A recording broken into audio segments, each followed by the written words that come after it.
ஒரு நோயாளி மருத்துவமனையில் சிகிச்சைக்காக சேர்கிறான். அவன் மனதில் அணுவளவும் கூட தாம் குணமடைவோம் என்ற நம்பிக்கை இல்லை. இதனால் அவன் மனநலமும் பாதிக்கப்பட்டுவிட அவன் உட்கொள்ளும் மருந்தினால் எவ்வித நன்மையும் ஏற்படவில்லை. ஆனால் அவனை பேணும் செவிலிப்பெண் மட்டும் நம்பிக்கையுடன் அவனை எப்போதும் ஊக்கப்படுத்தி கொண்டே இருக்கிறாள். அவனது அறையின் வெளிப்புறத்தில் ஒரு மரம் தனது இலைகளை தினமும் முதிர்த்து கொண்டே வருகிறது. அந்த காட்சி அவனை மிகவும் பாதித்தது. அந்த மரத்தை சுட்டிக்காட்டி அதை போல தானும் செத்து கொண்டிருப்பதாக புலம்ப ஆரம்பிக்கிறான். ஒரு கட்டத்தில் மரத்தின் ஒரு இலையை தவிர அனைத்து இலைகளும் முதிர்ந்து போகின்றன.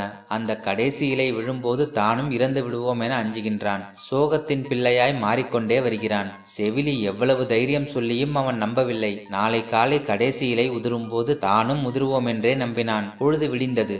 ஆர்வத்துடன் எழுந்த அந்த மரத்தை பார்த்தான். என்ன ஆச்சரியம்! அந்த ஒற்றை இலை இன்னும் முதிரவில்லை. இதை கண்டதும் அவனுக்கு மகிழ்ச்சி பிறந்து விட்டது. நம்பிக்கை விதை முளைத்து விட்டது. அந்த ஒற்றை இலை போல் தானும் வாழலாம் என எண்ண ஆரம்பித்து விட்டான். மருத்துவரோடும் மருந்துகளோடும் நன்கு ஒத்துழைத்தான். விரைவில் குணமடைந்தான். அவன் வீட்டுக்கு செல்லும் நாள் வந்தது. செவிலி வந்து அவனை மரத்தருகில் அழைத்துச் சென்றாள். அந்த ஒற்றை இலையை பறித்து அவனிடம் தந்தாள். அந்த இலை வெறும் துணியில் வரையப்பட்ட செயற்கை இலை என்பதை அவன் தெரிந்து கொண்டான். அதை அந்த செவிலி மரத்தின் கடைசி இலை உதிர்வதற்கு முன் ஒரு ஓவியனை கொண்டு வரைந்த இலையை மரத்தில் பொருத்தி இருந்தாள். அது அவனது நம்பிக்கையை வளர்க்கும் கருவியாகி வெற்றி பெற்றது. பார்த்தீர்களா, நம்பிக்கை என்னென்ன செய்கிறதென்று. திடமான உள்ளமும் தன்னம்பிக்கையும் இருந்தால் உடல் என்ன, உலகையே வென்று காட்டலாம். இதை உண்மை என்று நம்புங்கள். உடலும் உள்ளமும் ஒன்றோடொன்று தொடர்புடையவை. அங்கே சிறு நம்பிக்கை தூறல் பட்டாலே போதும், செடிகளும் புதர்களும் பூத்து குலுங்க ஆரம்பித்துவிடும்.